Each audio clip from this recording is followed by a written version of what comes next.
Any single ladies out there, my buddy Art is 100% available. Travels the world. 100% available.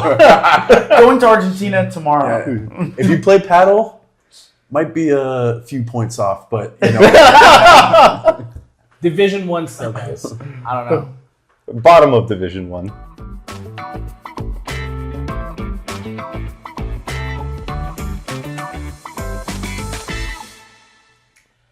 Hey everybody, welcome to episode 4 of All the Racquet. This motherfucker, dude. What, I can't laugh? This motherfucker is my co-host Daniel. I'm Armandt. And with us today are two of the club's most beloved, well, it depends if you're with them or against them in the games that you're playing. Two of the most beloved members of our club. Art, hey everyone. Sam. And, one of the reasons why some of them are beloved or not is because this guy right here is kind of like, he reminds me of Vin Diesel, right? When you first meet him, it's like, I don't know if I want to talk to this guy. And then he turns out one of the nicest guys ever. And also one of the biggest yappers ever. And then Sam is my favorite tall guy at the club. I've never said that to anybody else at the club. I appreciate that, by the way. Yeah, of course. Of course. Exclusive. Yeah. You have that title. But, and also I think really like one of the things that's really special about these two, they are probably the longest standing partnership at the club. You're definitely up there. Yeah. I mean, how long have you guys been playing together? Officially, we started the league January of 2025 in our first actual partnership, but we had played together for a few months before that. Yeah. But yeah, we're going on 14, 15 months? Yeah. That's crazy. Think about this now actually. What is actually the typical lifespan of a league or tournament partner? Because I've always said it's usually 2 or 3 league cycles afterwards and then it's breaking. 3 is generous. 3 is generous, right? I think so. 3 is generous. Because I think it's 2. I would say 2 tops. Yeah. 2's average. Yeah. I can't even name a longer partnership or what's the next longest partnership at our club. They rotate quite heavy. Only Alfredo and Sebastian, I guess, because they're one of the founders of the club and they're 2 of the best players, so they have no one else to play with. Yeah. Because the choice is supposed to say you guys? his name. My bad. It's okay. It's all good. You guys? Yeah. Yeah. Oh, you and Vince. As well, yeah. You guys went 1 cycle longer because you guys started when I was playing with my first league partner, and you guys were in the same division. I forgot you guys. Listen, if my partner didn't tear his shit the second league cycle, we might be up there because I'm playing with him now. Yeah. We got back into it. What you guys have done is pretty crazy. And the fact that you guys went all the way from Division 4 to winning Division 2 in the last cycle is pretty crazy. I didn't know that. I didn't know that you guys started in D4. Undefeated in all these. Yeah. Was there any point where you just actually kind of felt that contention? It was actually we might not move up to the next ranking. Was what point did it happen? Was it Division 3? Was it Division 2? It's probably Division 3 to 2 in between. Really? Yeah. So you found more challenges in D3 than you did moving up D2. Was it just a flow thing at that point? I think we put in D3 there was more pressure against teams we thought we were better We should stacked win, on. yeah. Well, And then we would play bad on the first set. And you're like, oh, no. And then we'd ramp up the pressure, Yeah. I think then when we played D3, there was another team that was steamrolling everyone. Yeah. That was winning every game 6-0, 6-1 in 2 straight sets. And then Sam and we were running through our games where it was we'd lose the first set, we'd win the next one 6-4, and then in the tie break, and then win the last one 7-5. So it seemed like we were struggling to get through D3, but I think it was primarily because we would get nervous because when you're the favorites, it's hard. You have to execute. Yeah. Well, I'm gonna be totally real with you. Around that time when you guys were still in D3, I looked at your guys' team and I was like, Sam's pretty good. Sam's pretty good. Art, I don't know if he's there yet. Honestly, that's how I saw it, and it wasn't coming from a place of I thought I was better than you or anything like that. It was just from an analytical. Right now, diabolical. But it's from just an analytical standpoint or just trying to be objective. I thought okay, you know what? Like some of these teams, like when you look at their 1B player, right? Because it's like, you know, there's your 1A and 1B. I was like, okay, Sam's probably the best one in D3. And then everybody else is kind of like close to Sam, and then Art's still kind of catching up. I'm not sure. I think if you look at it from like racket skill, Yeah. I grew up with tennis and ping pong. Yeah. I had all the racket skill out there, you know? Yeah. Art didn't come from a racket background, right? Yeah. I forget what I would occasionally play tennis for 3 months at a time, Yeah. every 4 or 5 years, and then I would lose.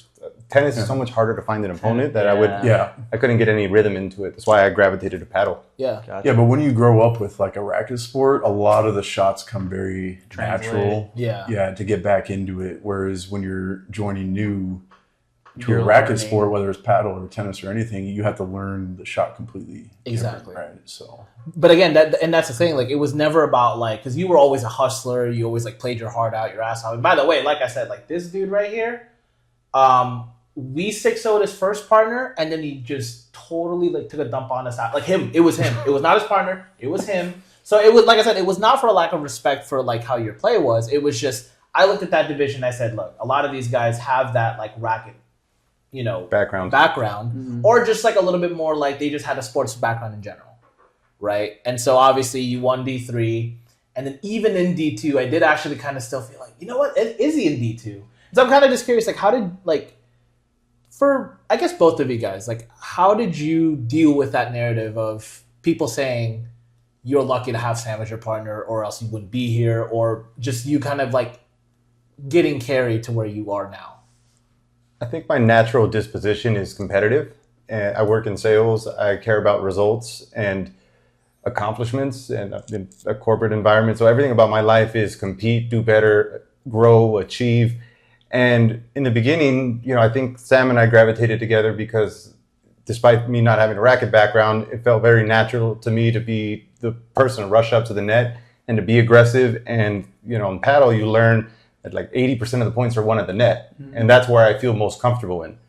And I liked playing with him because he had such a good ground game with the ground strokes and playing from the back of the court that it felt like a natural progression. If anything, it was a little challenging at first to feel like, hey, everyone says Sam's carrying me through these divisions, but we're playing the games together. I know that I can hold my own, but it was also motivating, you know, because that I'm not the type to listen to negative speak and be like, oh, poor me, boo-hoo. I'm the type where, all right, you know, motivation. Let me get better. Train. Let me improve, and I'm going to outwork everyone here and everyone in our division. And I've done a lot of coaching. I've spent maybe a little too much money on coaching than I probably should have for a recreational hobby. But I really invested and ingested as much paddle content as I could to improve my level because I wanted to feel like I was worthy of my partner, but also feel like, because I did hear people talk about how, you know, your partner is so great. And I was like, hey, you know, his partner ain't bad either. Yeah, bro.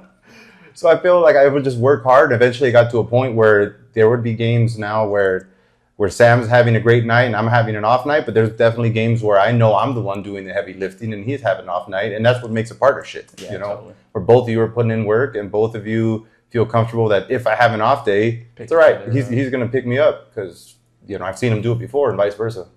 yeah, I think at one point though, because like part of the strategy of the game, right? You kind of identify your opponent's weaknesses. Yeah, for sure. And they would gravitate towards Art a little bit, but once he was able to defend the overhead, right, the lob, Yeah. and then they started picking on him, and they realized, oh shoot, this guy's getting it back yeah. consistent, and then that's when things started shifting, I guess, a little bit, where they had to play both of us depending on the match. They're know? playing the Yeah. game, not just like.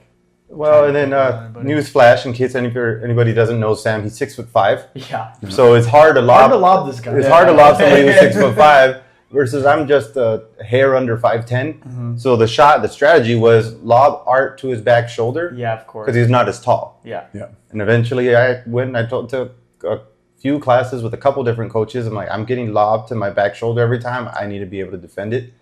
And that's when you start learning, like, all right, you got to learn a bandeja. Yeah. And, you know, I think right before we went into D2 or right when we finished D3, Sam was getting ready to go on vacation. He's like, all right, I'm going to go to Europe for 2 weeks. And when you're here, I need you. But the strategy going to be to prepare us for D2 is you take a bunch of classes, learn all the paddle shots, and then you can just tell them to me. Yeah, you just relay that. It was true. Probably D3 to D2. D3, we're still just vibing. Yeah. For the I most think part. that's the biggest skill Yeah. jump. Like we weren't playing actual paddle shots. I was ground Yeah. stroking a lot, playing real fast. I think D2 we had to alter the strategy a lot. You had to make a strategy. To like, and then we had to recover from being down. And spoiler alert, we did go on a 8-game losing streak where we almost broke up before D2 started. We tried to elevate. Because you said you were undefeated in league, so I was like, where? No, we tried to elevate our level and start playing higher rated opponents, right? And we could not win for the life of us. I think 8-game losing streak is generous. We lost every game because there was for some reason an extended period of time between when D3 finished and when D2 started. I think it finished in like June. It was supposed to start again in August, didn't start till October.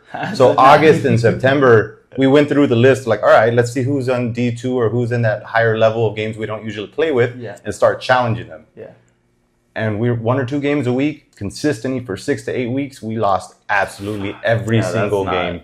Yeah. And it was never, no, the worst part about it, we were never getting blown out. It was never like 6-0, 6-1. Yeah, we were losing some tiebreakers. Yeah. I think probably halfway through we were at each other's throats. Yeah. Like who was in the wrong, who was in the right, who couldn't figure it out. It's you know? And I'm curious because at some point I think you were still playing left for a little bit, right? We switched. Yeah. Well, I think midway through you did. D3. Yeah, I think we thought when we had to go up a level, like to a higher league as we're progressing with our level of play, that there was an assumption that the tall person should be on the left. Smashing. Everyone was telling us, you guys are really good, but you would do better if Sam played on the left and Art played on the right. And I think there was a couple of games where we were losing where I was just mad. And I was like, let's switch in the middle of the game.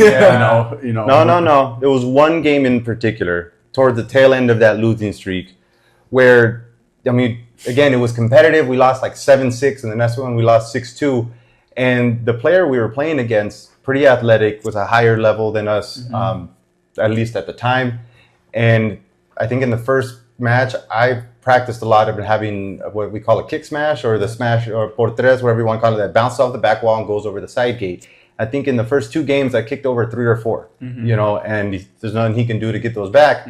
But then like my next 10 smashes, none of them went over, and like 80% of them would be at the top level of the gate, and he would return every single one. And he starts yelling at me halfway because he was getting frustrated. He's like, hit the ball out. Yeah. Hit it harder. Hit it harder. Hit it harder. And I'm like, eventually, because he smashes a lot, I smash a lot. We're both pretty like, that's our game. Yeah. You know, our number one skill, I think, is we both smash. Team. Yeah.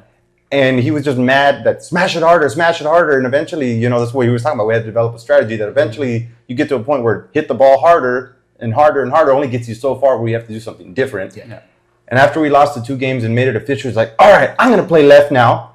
And on the very first point of the third set, 1 or 2 balls, we set him up. He gets a ball, he smashes it, and it looks like the greatest smash in the world that's coming back 2-3 feet above the net. And next thing you know, the guy runs in, taps it, smacks it over the wall, and we lose him. Like, see, it's not that fucking easy, dude. It's so good. Yeah. So now that you guys have progressed like that obviously winning D2, like what's your guys' role like in each other's like partnership? Like, are you more of like are you still kind of like the one that grinds up the points? Are you the one that finishes? Is it both? Does it matter?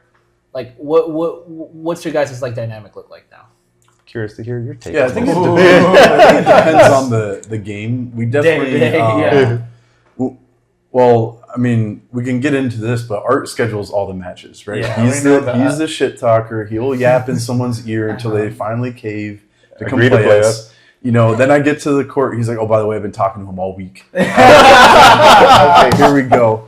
You know, so they're like primed up to like. Yeah, really you're like, gun I'm us, gonna enjoy my Saturday. Yeah. It's beautiful. They're coming in outside. to just like absolutely They're like, destroy I'm us. gonna kill these. Yeah. So I think we kind of do like a little bit of pre-talk, a little bit like, hey, let's come out the first set, let's try this or that, and kind of see what the other team is playing.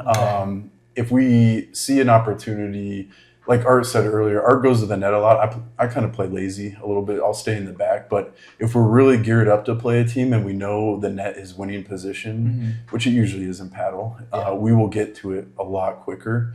But if it's a more relaxed game or maybe the conditions, because obviously we play outside here, with the rain, we'll try lobbing or do different strategies. Sometimes, we just have to mix up the play. Like if we're in a losing position, sometimes I'll just sidewall it, out of nowhere. And that kind of shifts momentum because they're not sure then what we're going to hit. And just try to swing basically the momentum if we have it just breaks up the round a little bit. I think when we first started playing together, I was more of the paddle enthusiast. I'd watch a lot of videos and I would try to analyze the other teams. Like, we're going to do this, we should try that. And the longer and longer we've played, the more it's shifted where he's actually, I think, better at observing the game as it's happening. Okay. He's like, hey, this isn't working.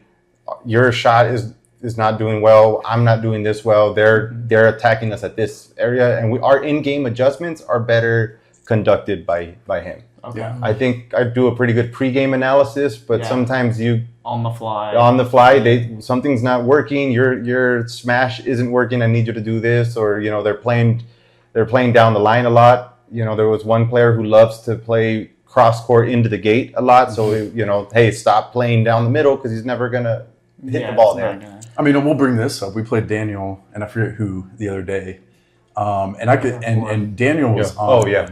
Gary? Yep. Yeah. Oh, Gary, yeah. And you were on it. I could tell you were you've been watching your paddle. Like you weren't missing a shot. I already kind of know your game. Like you defend the lob very well. You're very consistent. Maybe you don't smash as much. And I could tell within like the first half a set that you were on a worldie of a game. Like, and I was muttering under my breath to Art, like quit hitting to him. He's hitting every ball perfect. He's doing perfect shots. We're not returning the spin good at all. We're just having an off day. But obviously we're very competitive. Yeah, so like of course. I'm trying to make adjustments, but I'm mad, right? Art's having an off day. I'm trying to level up our game here to get like more strategy, and I kind of just went downhill after a little bit. But it just depends on who we're playing. Like especially if we can expose like a weakness of the team. Sure. Art is really good at saying, "Hey, let's go down the middle for a while. Let's see." And then once we go down the middle a while, then we can mix it up a bit because now we've keep them honest. Done repetition. And all that, which is part of the game that sometimes we are not good at, especially if you're in a volley battle. Yeah, you're just sitting there back and forth. You'll see it. I'll play the same person like 5-6 shots in a row, just trying to like the same shot. But sometimes you can't do it because you're moving real quick or you're trying to reach for a ball. You know? I think as you get to a higher level, strategy becomes more important. Yeah, for sure. In-game strategy, as far as it's not always what shot works the best for you. Sometimes it's what's working, best for you, but sometimes it's what they're giving you. Yeah. And that's where we sometimes have gotten into some, I don't want to say heated arguments, but heated discussions as far as we should do this or we should do that. It's like, well, let's take what they give us. Yeah. Because one of his best shots, spoiler alert for those who haven't played against him, is going down the line on the right. Oh, yeah.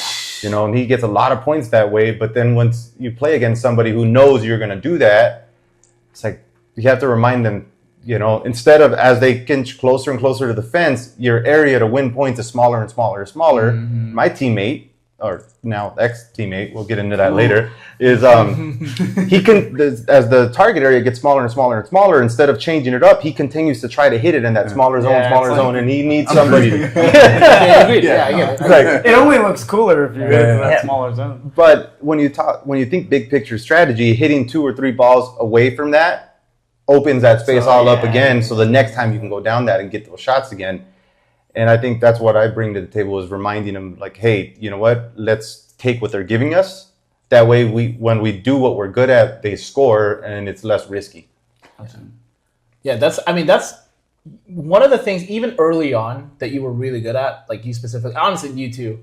But I noticed it with him was adjustments.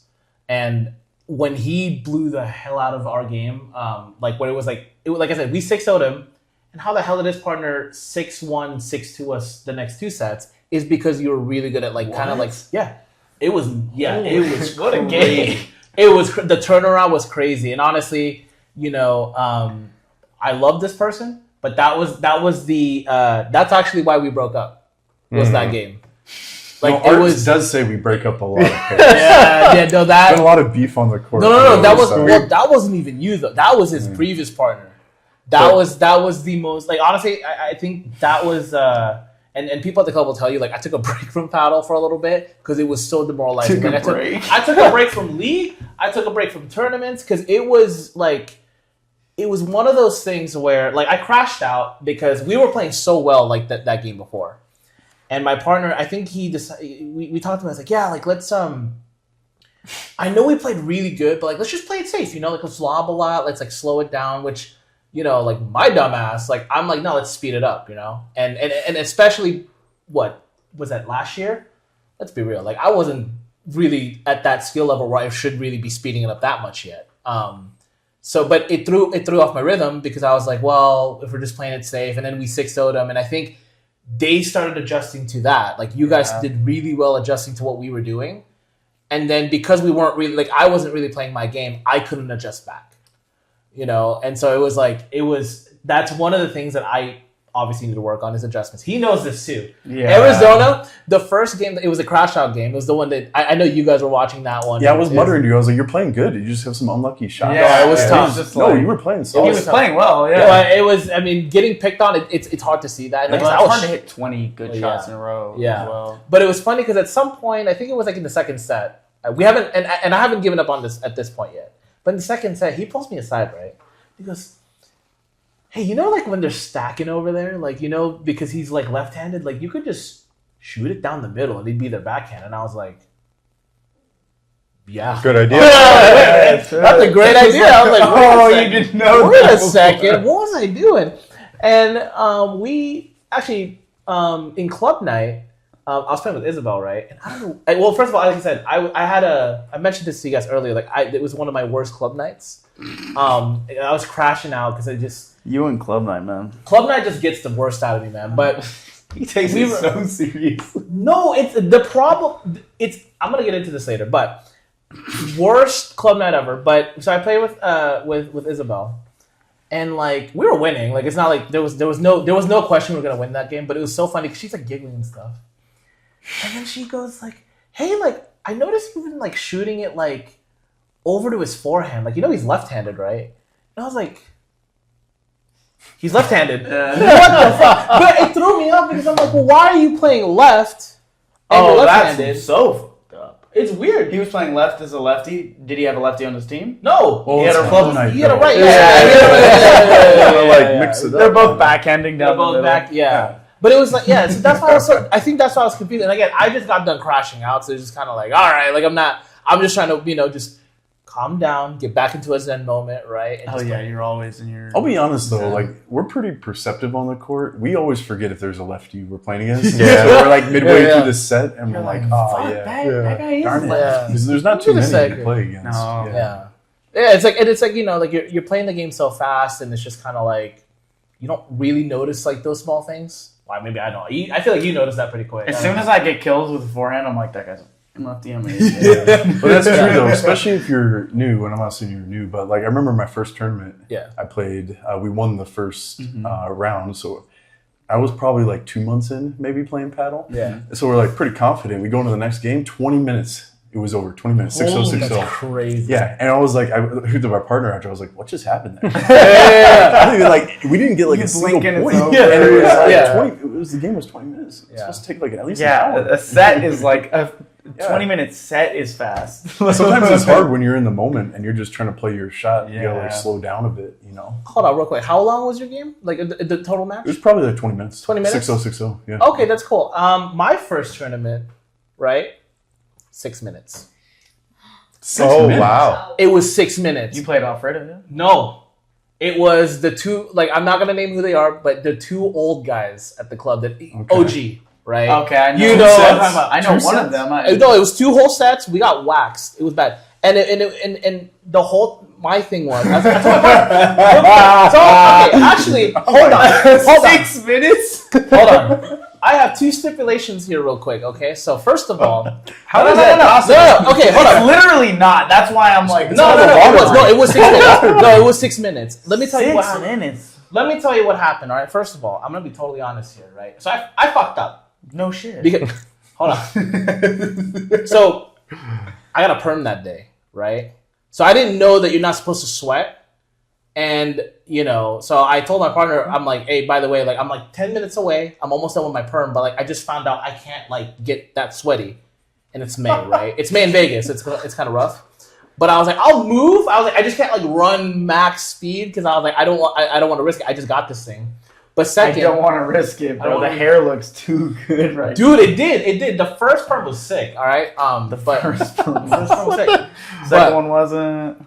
No, the second one was good, but it went a little bit too subtle. That was the problem. Oh god. It wasn't the curls, man. The first one was Deion Sanders draft night. basically. Wait, was this perm for the tournament or you just? No, it was just in general. Like, if I'm not gonna win, I'm gonna look good doing that. It was the perm was just in general. As you guys One of those Bad pictures to timing. come in looking real good. listen, as you guys know, that I'm not necessarily the best at time management.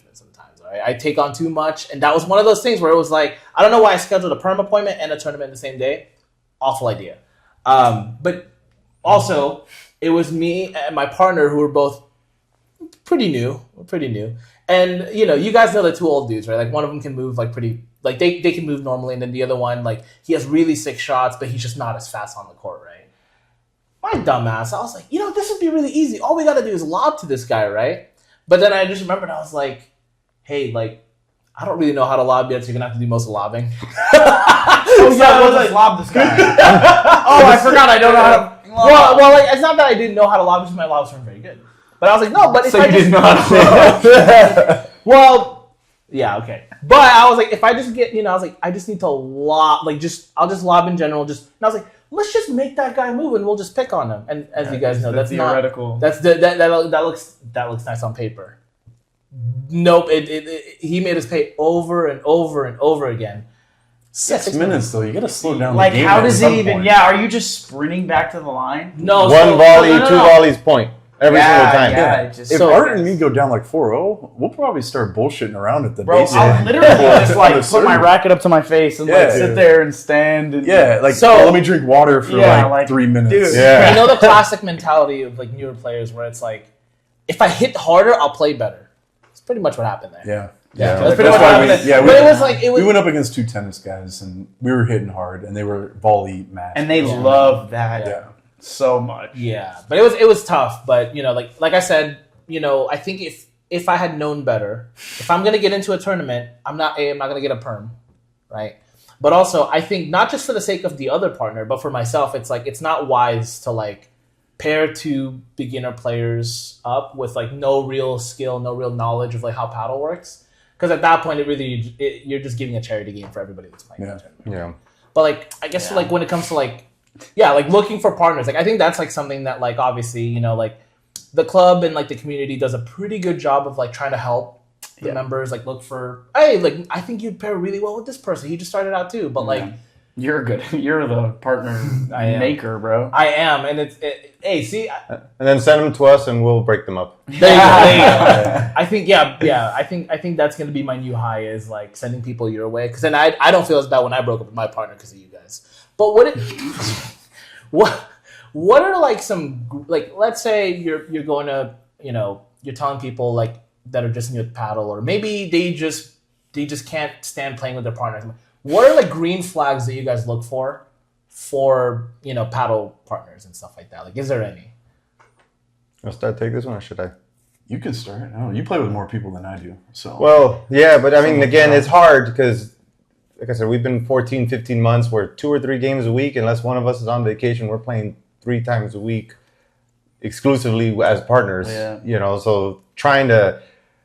He hasn't moved yet, so he hasn't started the finding a new paddle partner process yet. I've been sort of going around. Once I figured out he was moving, it's like, all right, let me go to social nights again. Yeah. Let me do mixers. Let me start playing with different people and it's not going to be a match where it's me and him versus those 2 guys. Yeah. Let's rotate the 4 of us so I can see, because I think there's an element of you have to have chemistry on the court as far as I think I remember when I broke up with the partner Armandt was talking about, and I wasn't sure who I was going to play with. I had heard Sam had just gotten back from like Vietnam or something like that, or Thailand. And he was telling the person that Art's looking for a partner, and his thought process was, Art goes to the net. I need somebody who likes to, beast at the net.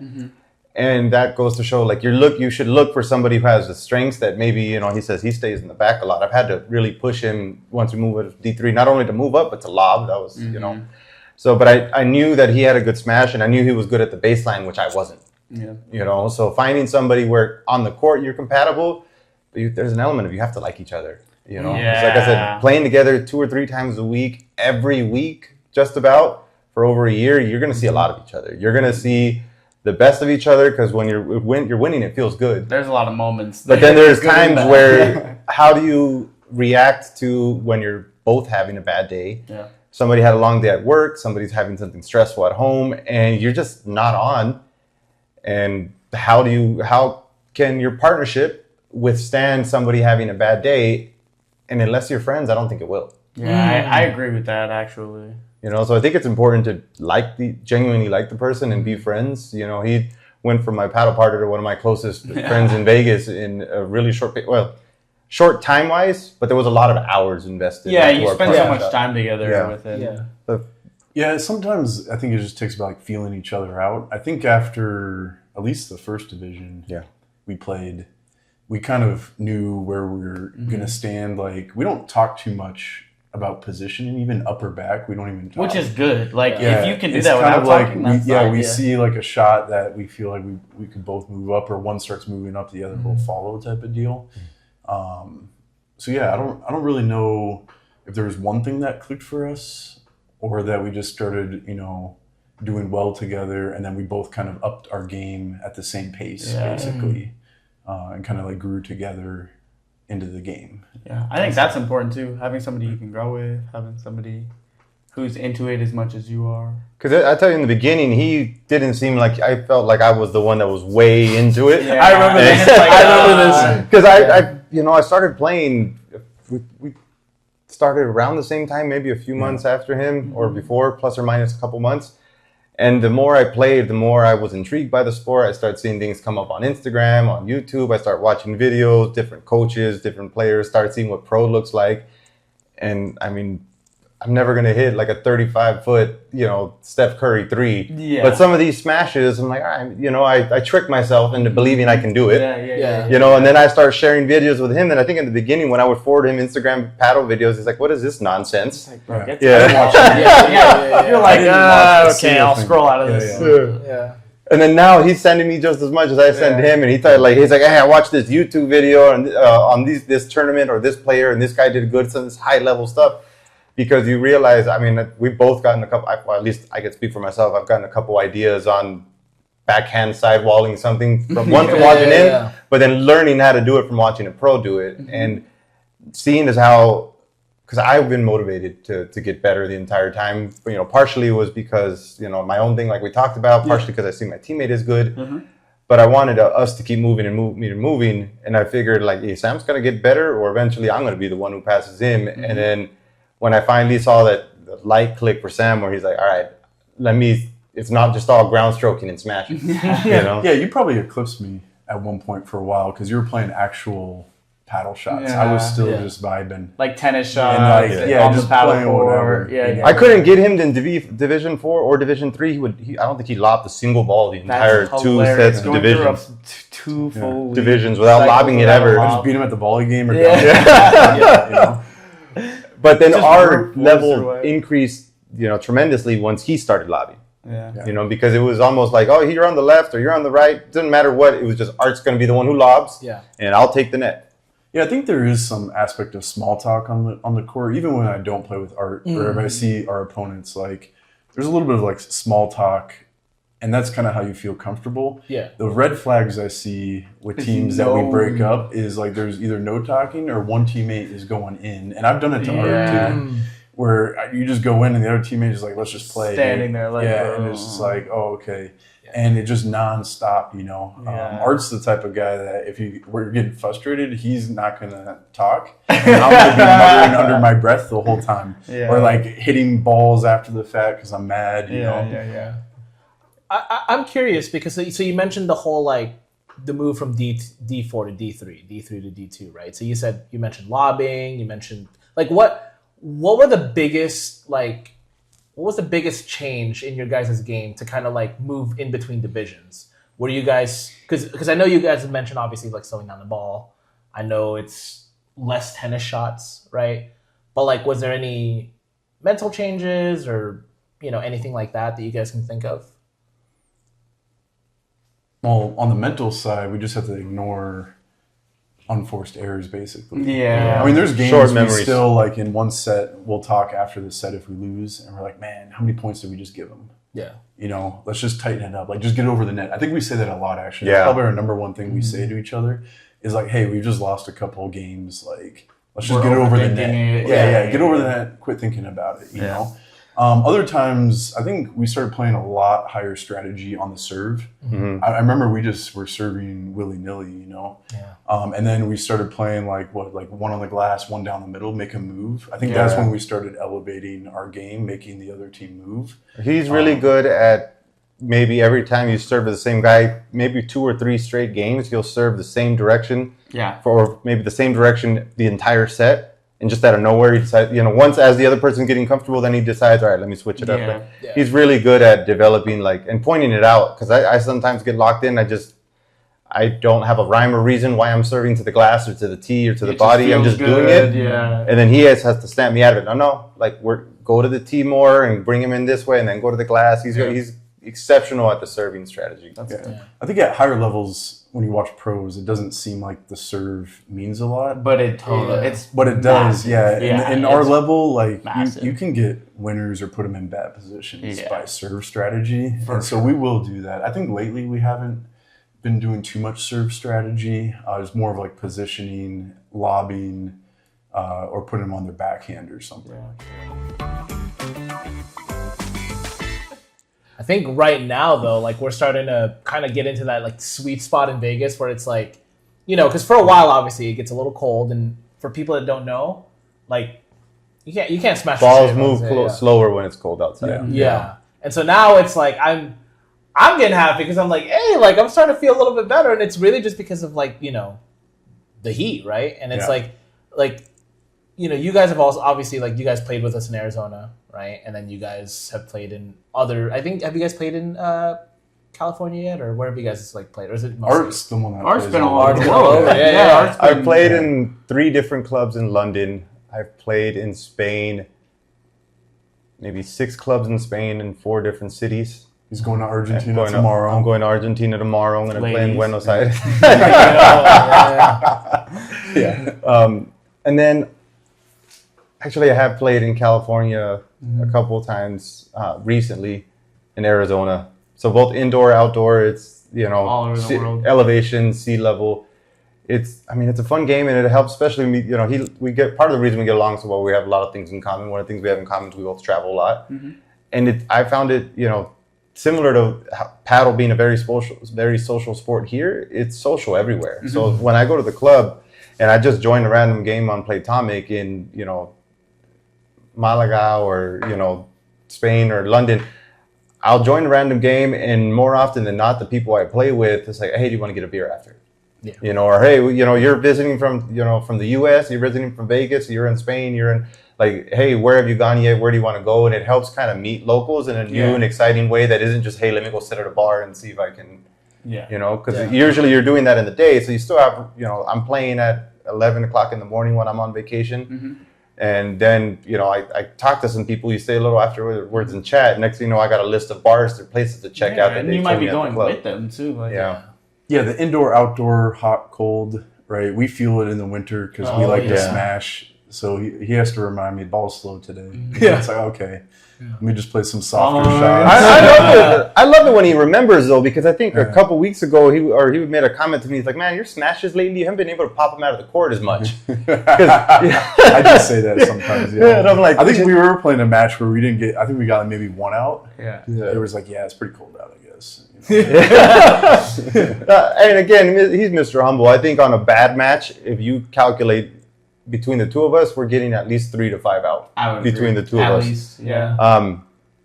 But if you're only getting 1, 2, 3 in a game, for us, it feels a little, hey, what's wrong with you guys? Yeah. And I think at that particular game, I had a lot of smashes, and 1 out of maybe 15 went over. Mm-hmm. And it's usually probably funny how I know my stats, but I can probably smash out or tap out maybe 1 out of every 5 or 6. Yeah. If I'm trying, 1 out of every 5 or 6, and he's looking at like, hey, you're 5 or 6 and now up to like 15, buddy. Maybe you got to do something different. So the weather makes a difference. That but friendly reminder. Also the balls. Like, totally. Art has like an art form of picking what balls we're playing. Like it's like new can every time. He's got his little pressurizer. The pressurizer. The pressurizer. But it does matter. Like if we're playing like an official match and we're really geared up, like it's against a good team. Yeah, I'm like, where's these new balls? Let's because we want to hit out. We play with a guy too that's like real ornery about the balls. Like, and if it's not new, it's not happening. Friendly tip for all the newbies. Oh, here we go. Find yourself a partner like Sam, where your partner will schedule all your games and always bring all the balls, and you don't even have to think or spend any money because apparently your partner is. All you gotta do is show up. There's your green flag. Yeah. Personal booking agent. Yeah. Good luck finding that should be like a club perk. Oh my god. Right? You could make some money off that. That's true. So $4.99 membership includes art as your partner. Schedule all your games. Concierge. Yeah, that's the real paddle concierge. Oh my god. Yeah, that would be good though. I do need to find a new concierge though. Yeah. Hopefully your new partner is just as good at that. Yeah. You've played too, and you've played in reserve, right? Like in Miami. Like how was that like transition from like they had indoor and outdoor courts there. Mm. Yeah. Some of their outdoor courts were newer, some of them were older, given the facility. So like it varied so much. Concord didn't play that much different from here in Vegas. Reserve played fast, but yeah. Yeah, but I think that was just because the indoor roof. Yeah. That's the one thing you have to contend with playing indoors is fast. Roofs. Well, fast, but it's also roofs. Yeah, you can't hit that. I think part of the reason Concord in Arizona plays so fast is you can't lob that high. You can't lob. Yeah, and if your lob isn't perfect, Even we had to adjust our strategy like immediately. Yeah, I think if it's a good lob, it's a bad lob. I was like, let's play it slow. Let's play like real paddle. Like slow it down. He's like, nope, everyone is smashed. I was like, okay, turn it on. Yeah, guns out. You know what pissed me the fuck off is the people that played at Conquer. They knew how to get it through like the roofing. He says this. So it was just like, no, they I did. saw it a couple times. I think it happened. Something. I got a lucky once. I did it too, but that's pure luck. But I also hit the roof like 4 or 5 times. I had a lot of bullshit my way. I'm gonna tell you right now. I was like, dude, he knows how to hit it through the gaps. I can't even lob. Like it was really bad. I did like Paddle Pals. Like when we went there, higher roof. But yeah, for whatever reason, like the ball. I mean, maybe it was just because we couldn't lob, but it just felt so much slower there, and it felt like home. Well, the balls. Wait, at which club? At Concord Paddle Pals? Yeah. I mean, I don't know. The balls really do make a difference. They do. Yeah. There is a big, difference between playing with a Wilson, a bull paddle, or like the head pro balls are terrible, but the Osaka ones are like the worst things in the history of, in the history of paddle balls. Don't Osaka. I'm sorry if you're sponsored by them. You play with them. Please, if you're gonna play with me, don't get those balls off the court. We ain't using them. We just lost our sponsorship there. I'm just kidding. I mean, the court sometimes too. Court matters as well. Sometimes it's slick. Yeah. Sometimes it's slow. Sand matters. We're out in the weather here. Obviously, like we played in the rain a couple of times. Man, our game is terrible. Yeah. When the court is a little bit damp or something. So yeah, there's those factors as well. Yeah. Yeah, I find a lot of like times when I'm playing, a lot of windy days when I play for whatever reason. Like it just so happens that when I'm playing. Yeah. Official too. Yeah, I play indoor court and I'm like, why is it so sunny officials? Yeah, I play a lot. I'm close to being like that, getting that $100 gift card at the club for sure.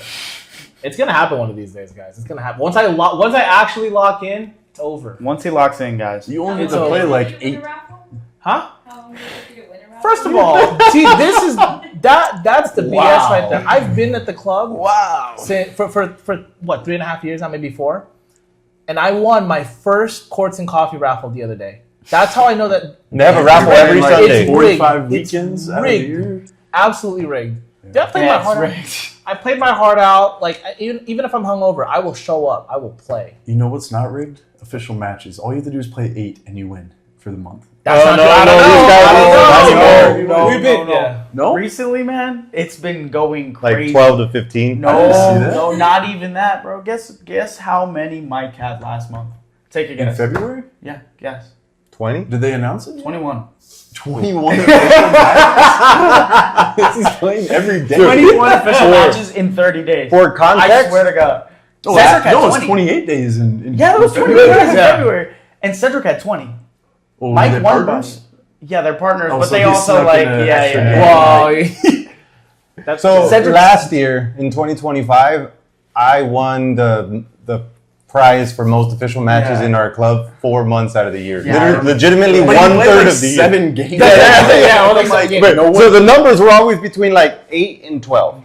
Yeah. Maybe 1 month it was 7, but I think 1 month we I tied. swear I And saw he got, 6. Oh, yeah. yeah, we tied. we tied, but they gave it to me because I don't know why. Because it's Sam. I Rating would, jump. yeah, Rating jump if you're talking. yeah. Wow. Although- Lower rating. See, but he doesn't play official matches with anybody else but me Yeah, well, he And doesn't what- play any matches. and somebody else. Yeah, yeah. Versus no I, charity matches. Yeah. But I would play matches without him, and then it was just like I lose when I don't play with him. You know, because I would be playing a bunch of random ones. But the difference is now is that I was winning with 8 to 12 matches, and now it's 15, 20, It's not 21. 21 is insane. I didn't see 21, that coming man. through on the chat. Yeah. 21.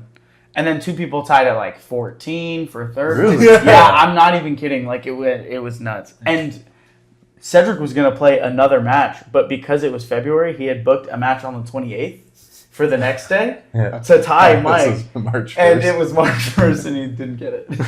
we could rig the system. You know, we We just each take a month. yeah. yeah. This month, in April, we all just 4 sign up as a group. You guys win 6060. We then win 6060. just So keep rating trading doesn't back go and anywhere. forth. That's We funny. don't have to show up at the court. You're gonna have to figure out how to fix that, guys. All for $100. Hey, Club credit. $100 every 4 Hey. months because we're gonna have to rotate it. No, Oh yeah, it's yeah. 25. Yeah, it's like Hey, but that's 3 months that's $300 each of us per year. there you That's a go. whole lot of balls. it's It's true. a lot of pizza too. Yeah. Pizza. No, I'm thinking about what? You order pizza? Yes. I have never seen you eat that. No, it's the mushroom pizza that they have at the club. I'm pretty sure they just get it from Costco. It's fire though. It's fire. It's like if you Costco pizza is good. Costco pizza's amazing. It is. The problem is he's wrong. They don't get it from Costco. Where do they get it Oh. from? I don't know, but it's not Costco. Tombstone Okay, well, it's freezer pretty good. special. Well, whatever the mushroom truffle pizza is, it's pretty good. Oh, by the way, I got a free one because in club. so excited. No. Hold on. No, so it's not just the fact that like I'm getting a free pizza. It's how I got it. See, I'm realizing I'm very good at analyzing the game now because so this is what happened Okay, after elaborate. club night. What does After that club mean? night. After club night, right? So I'm yapping, and I realize, oh crap, it's been 30 minutes. I should probably head out. So I'm like getting my stuff, and then I'm looking over there, and like some of our friends are playing their league match, and you know, they're like three people were watching it, and they're like, yeah, it's 2-0, whatever. Like, yeah, our friends are winning. And I was like, oh shoot, that's a bummer. Like I'm rooting for the other team. Then they go, they're down. They're it's love too. I think it's over. And I'm like, Oh, I wait, know it's the what first set. Classic Armandt. So I was like, and then so I was like, all right, y'all want to make a bet? Oh my god. You So I was like, yeah, pizza. I was like, give me official some man. fucking pizza. What do you wear every club night? What was it's he a- supposed to wear every First of all, club night? well, And I haven't. didn't. Hold on, I skipped club night. Look, I'm gonna finish the story and I'm gonna defend myself. But anyways, I was like, it's too early. Like it's love to, and I knew that these two at that division actually, it's at that point. I Division know 4, what game you're talking You know what I'm about. talking about, right? But don't go Division too far 4. into it. Division 4 is all about who has the best player like on the team. They're It's not not even in about D4. like. No, it was D4. Okay, we're thinking of We're thinking of a different game. No, it's D4. It was a D4 game. and one team had the best, I would say the best stronger player. The stronger player. Yeah. And I think at that point it really is just who has a stronger player. Because you're not good enough to pick on the weaker player yet. Yeah. Yeah, you're just trying to hit your shot. You're just trying to hit You your get it on shot. the net sometimes. We play that way too. And I was sitting there and I was like, you know what? Like, I knew she was a little bit rusty, so I was like, I know it's down love too, but I was like, once she just like starts playing again, like I was like, it's over. Like, and then I found out what the score was afterwards, and I'm like, fucking knew it. I'm a genius. Like I know now. Like you know what? I'm getting analytical. So yeah, I got a free He pizza. said, out of I'm it. getting analytical. I'm getting analytical, baby. I'm starting to recognize the patterns. I'm gonna be like you one of these days, dude. It's gonna happen. Like I said, I'm only good at analyzing before and after. I need my in-game analyst. I'm the pre-game, post-game commentary. He's in-game analysis. He's your color commentator. Oh, Armandt will talk about a game forever. I mean, before we jumped on, he's over giving you the play-by-play of his last league match. Yeah. Yeah, and a lot of them, especially early on, a lot of crash outs. A lot of just sad realizations, and then I'm like, oh, I can't smash for shit. He was. Me and you yapped a lot for a while, especially when you were like in the AM crew, because I feel like now you're just playing more. Played more weekends. Yeah. Yeah, but when I was in the AM crew. But hold on, real quick, I need to defend this bullshit right here, because so I made a bet with a member at our club. He's a fellow F1 fan. That if I lost to him and his friend, that I would have to wear a pink George Russell shirt every club night. For like a year or something. For like a that, year, right? yeah. Which the year ended like I think it was like Recently. but actually it was this month. That's recently. Yeah, it was recently. Here's the thing. Actually, it was this month. Let me tell you something. Douchebag. The reason why I didn't wear that pink shirt is because for a little bit I took a break from club night. We never had any stipulations that I had to play every club night. He just didn't show up. Well, I mean, listen. There's been a couple club nights. There was the vibes weren't there, and it wasn't obviously at the club level. It was just like, I'm just trying to look for different kinds of games, guys. So I did my part. And I wore that shirt. I was so honest about it. Hey, he left you a giant loophole in the bet. That's on him. That's not on you. him. Not my fault. Make better bets. Look, he's friends with a bunch of lawyers. That's his fault, right? Yeah. That's that. Yeah. So I mean, look, like these things happen. You miscommunicate, right? And it's just like not my fault. I respect it. You did what you needed to do. Come on, But man. you did show up to some club nights without it. See, that I don't respect. Yeah. Oh, you know what? You did Okay, show hold up on, to hold some on, hold club on, nights hold without on. it, You know so- what? Listen. Sometimes your laundry stacks. Yeah. And, The shirt you don't wear was so dirty. Yeah. Well, because if I wear it the previous club night and I don't do laundry for that week, what am I supposed You to do? didn't wear it the previous club night because you haven't worn it for a whole year because you either didn't show up or showed up and didn't wear it. I'm just saying, like, those few club nights though where I didn't wear it, there's definitely an excuse for it. I can think. Yeah, of. whatever you I can say. think of a lot, guys. I can think of a lot.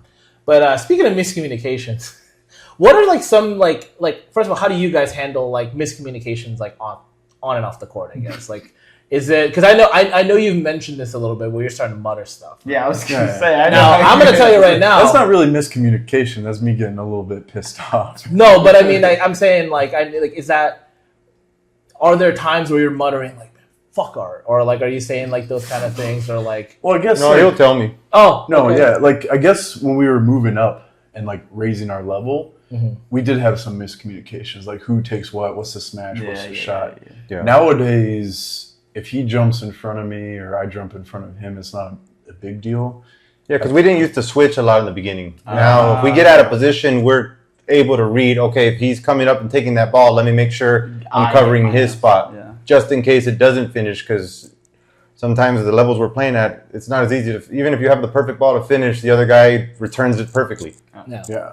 I think a lot of the communication comes in between points nowadays where, we hit a bad shot, we didn't hit the right shot, we're not playing them the right way, and just like altering the strategy. Yeah. Yeah. We have started doing something different because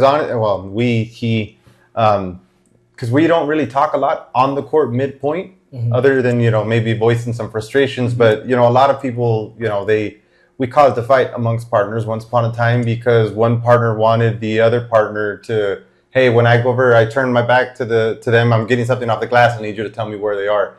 We've never really been the type of teammates to talk, hey, he's standing here, he's standing there. Sometimes, but I think I used to call out stuff when you were trying to hit a defensive lob, you know, bandeja or bajada. Yeah. And I think I just stopped that because I would get in your head too much. We know what it was. Like it was mid lob, he's trying Yeah. to do like, what shot? Am I going to let it bounce or am I going to take Am it I out of the gonna let air? it And hit I'm to like the left, talking to front? him, you know? Yeah, because he started doing that like maybe 6-8 weeks ago, where something would come and bounce off the wall, and I'm lining up my bajada, and then he would be like up or back, and I was like, wait a minute, since when do you? But I can tell off of Art's body language, like he's gonna hit the same shot off the glass every time. Like, I've been mixing in some no, lobs you have there, been mixing it in, because for a while, I was falling in love with my bajada. I got really good at it, Yes. but then at the same you time, hit it every time though. Yeah, every and time. it's like blocked. And then blocked. it's the easier to opponent read. just goes right to the net and just waits, with Yeah. the paddle up. sometimes they can wait there. I'm still going to score. Well, you've been mixing it up. Yeah. The down- Yeah, Oh, God. but it was just the point I was getting at is communicating the other team's position is probably something that's important. We haven't really done that, and to the point where, hey, we've been playing together 10 months now. All of a sudden, we're doing this. Yeah.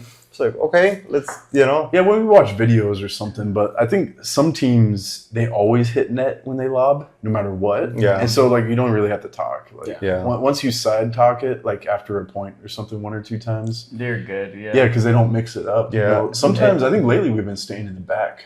Well, I sometimes. think one of the important things too, I went to go get some coaching in Spain past October, and it's a famous Instagram coach, like the national coach for the country of Sweden, used to be partners with LeBron in the amateurs, and he was really big on when to move up, because that's one of my weaknesses is he stays in the back, but I move up almost too soon You sometimes. just pick your spots, And there's certain circumstances when it's appropriate to move up on a lob, and when your lob wasn't good enough for you and to you're move about up. to get killed. Yeah. And sometimes it takes them by surprise where they think you're at the net, they play a certain shot, and you just have an easier hit in the back, and then you can close immediately. The one talking we have been doing is, if I hit a lob or he hit a lob, and it's like, no, not yet. Like, they think we're going to move up, but we tell each other, no, don't go, or hey, let's go. Okay. Yeah. So now to communicate, that's the one communication I think we're doing really well, is when to move up, and when, hey, that lob wasn't good enough, stay in the back, let's try it again. Yeah, so I think when we were playing Daniel the other day, I think I did say that a couple times, like, let's just stay back. He's going to play a defensive, shot. Yeah, because the theory is you either got to hit a chiquita in front of them, or your lob's got to bounce behind him. Exactly. If he's going to take it out of the air, then we're not in a position to move up. Yeah, no. Yeah, but if he's taken out of the air and stays in that mid to back court after that, if he doesn't play the right shot, we can hit a ground stroke and then push immediately, So that's been our one alteration. But I think after we talk, switching sides a little bit more, definitely between sets. If we won big, we'll be like, okay, let's keep doing this, or do we switch something up? If we lose. And the benefits of a long-term partnership where, you play together, regularly and often is that I know what shot. I've gotten to a point where I kind of recognize his game, where I know which shot that if I'm playing, the guy down the line, I'm on the left, and the right side player, I'm playing him down the line, and he's volleying sort of to the middle. I'll bounce, I know that he can take a backhand on a certain one. Most people might just assume that's going to be my forehand. Yeah. But if I jump that ball, our rackets are going to hit because I know he can take that shot. So I've gotten to a point where I almost know, like, this ball is mine, that ball is his. Perfect. I don't even have to say it because depending on the height and where's it going, we'll because I'll pounce. Depending on your serve, if you really pin them in. Yeah. And I see some stuff as the game is progressing, and I'm like, okay, I think I can start just moving cutting off. Where that in a typical partnership is probably Art's ball, like 99% of the time. It out. But I'm just gonna jump in. And I think when I've told people about the way we play, and maybe when they see him play with other people, that he cuts me off a decent amount of times, but because I've been playing with him so long, I know what he's capable of doing it. If he sees a ball that he cut off, I played with him long enough to know I could trust him to take that ball. Good side angle. That's good partners too. But people are just like, really? The right side player is cutting off the left side player? I'm like, dude, if he's gonna take that ball and put it over the back, because he's got a big flat smash that he gets the angle and it bounces it out over the back wall or over the back wall coming off the side wall. By all means, take it. And I know he's done it enough times that it doesn't hurt my feelings to have him cut my ball off. Well, we can also talk about my ping pong background, when they're going for a smash, I stay back at the back glass and I defend it. You try and block with my it. reflexes, right? Yeah. And Art will run up, and our partnership actually works with that way. And if it's a certain height or low, I forget how we play it, but he'll start talking to me. He's like, "Hey, let a couple of them go by. Don't like reflex defend, because he can hit winners. Because he can hit. I forget how we do it sometimes, depending on who we're playing with. But if it's a certain height level on the glass, I'll just kind of let Art, because Art will... Because it depends on the smasher and the player. Because some people have balls that they're trying to lift over the net. And some people are trying to play fast smash. Fast smash. Usually a fast smash, I will go for the defense, which catches people by surprise a lot of the times. He's coming in and just... He's given me quite a few highlights, though, where he lets the ball go and I chase it down over the net. And I've had a couple where I somehow catch it above the net, pop it out over the sidewall. Now, the number of times I've tried that and failed, maybe it might piss him off. But I don't remember any of those. I remember the ones that definitely went. Of course. Because he has to tell me sometimes, too, reel me in. It's like, hey, when you're chasing down a smash, like, because a lot of times I can get there, I have a tendency to want to do a lot with it. I'm trying to finish. If I can get your smash at the net, I almost want to finish the point there, and sometimes he has to dial me back. Art, just tap it over. And most the ball's of the time, they're not ready. The ball's going all over the place, and they're sitting there at the net like, they're watching. But it is probably like 2 or 3 of my favorite shots I've ever hit. Has been when somebody's smashed it and I catch it and I pop it over the sidewall. Best feeling in the world. So, I have 3 like highlight reels in my head. There's like 35 balls that I've tried to do it on that it didn't happen. That maybe, but he doesn't let me. Well, he whips the whack and I'm like, oh, come on, easy tap. It's just floating there. Are you the type to kind of just like dog on him when he's like fucking up? Oh, that's great. If you've never played with these guys, when they're like, it's when we're on one, like I get mad, I get frustrated. It's hilarious. And most of the time it's on myself, but sometimes it doesn't seem that way.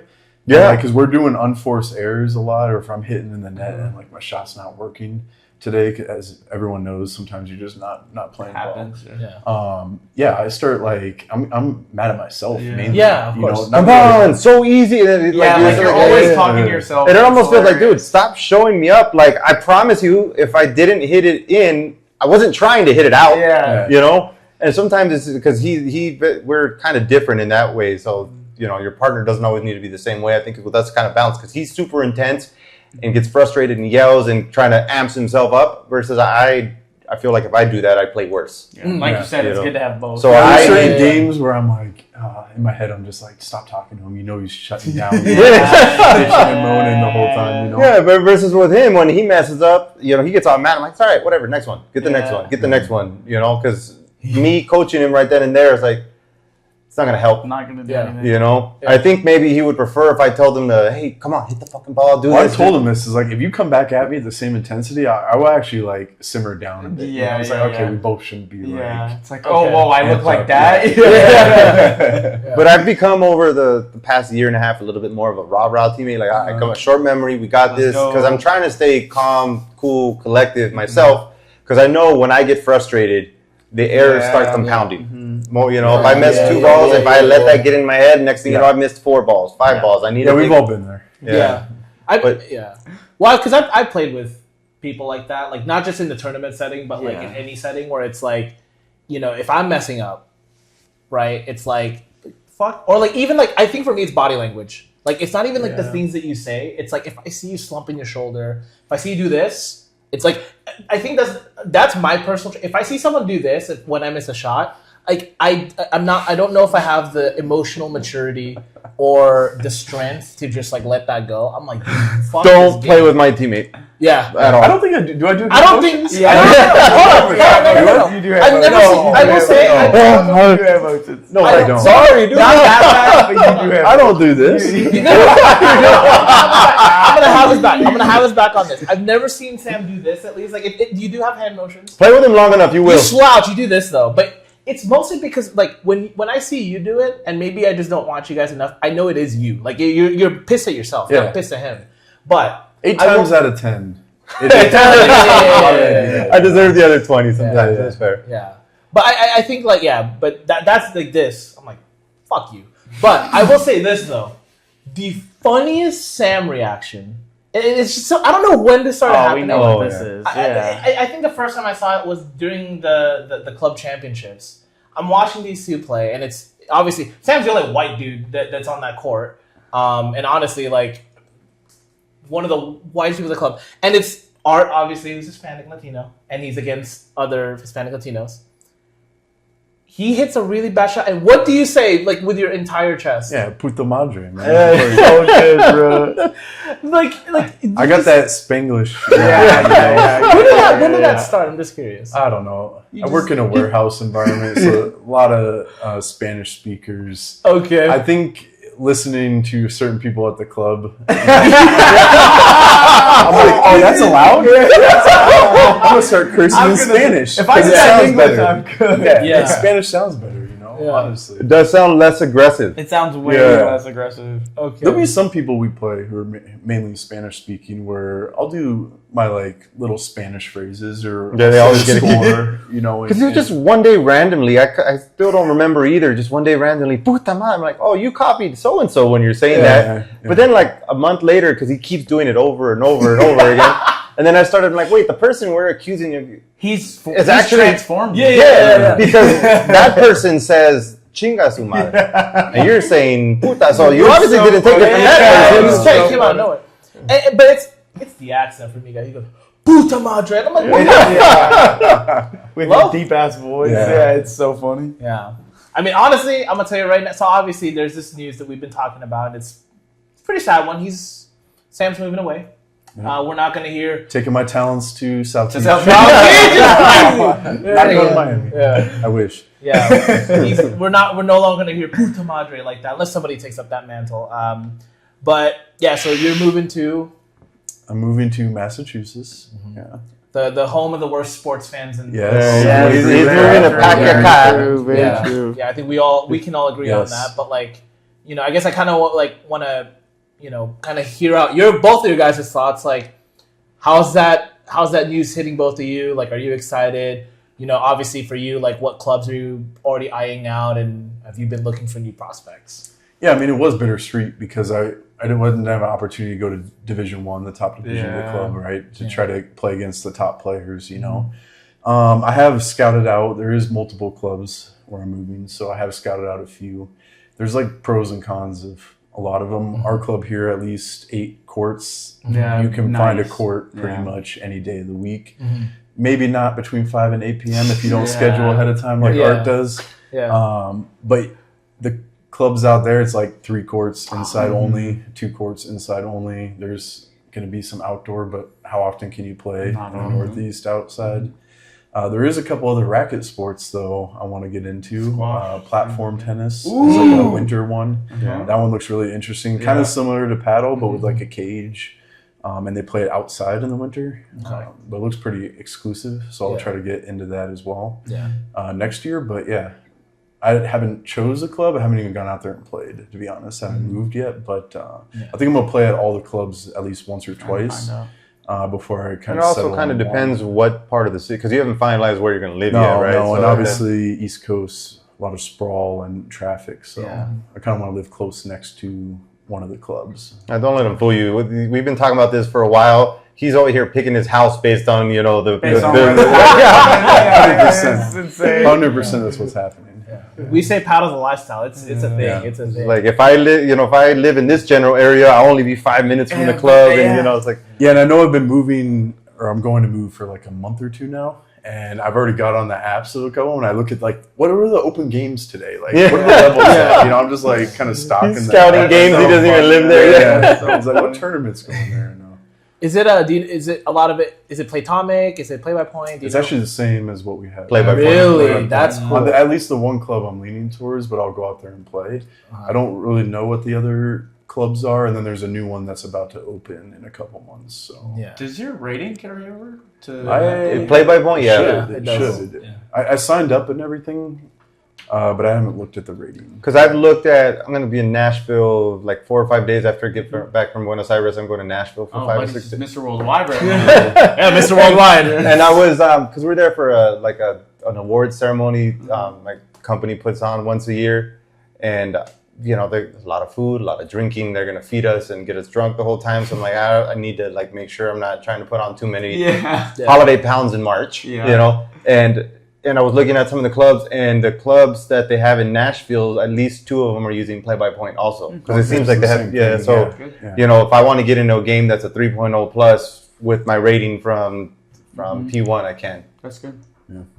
I've heard our ratings kind of carry over a little differently to some of those clubs. Even if it's the same? Yeah, just because like a 3.5 at our club will be different than a 3.5. Yeah, so I noticed that at this club 3.5. I've been looking at, stocking if you will, but like most of the level is 3.5 or above. Yeah, so and they're the club here, probably weaker players. 3 to 3.5 is usually the top end of the club.